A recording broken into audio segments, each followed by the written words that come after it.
আসসালামু আলাইকুম। হাঁসের চুনা ও সবুজ পায়খানা হলে আপনারা কি করবেন? লক্ষণ বুঝে আপনারা চিকিৎসা দিবেন।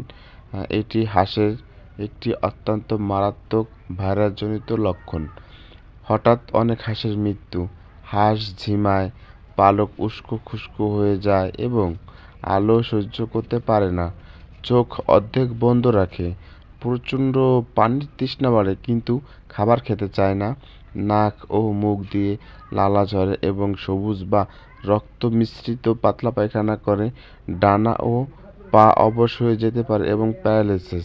এই সব রোগ যদি আপনারা লক্ষণ দেখেন, তাছাড়া আপনারা হাঁসকে একটু গরম জায়গায় রাখার চেষ্টা করবেন, যেখানে একটু রোদ পায় বা যেখানে একটু গরমের আবহাওয়া, সেখানে হাঁসকে রাখার চেষ্টা করবেন।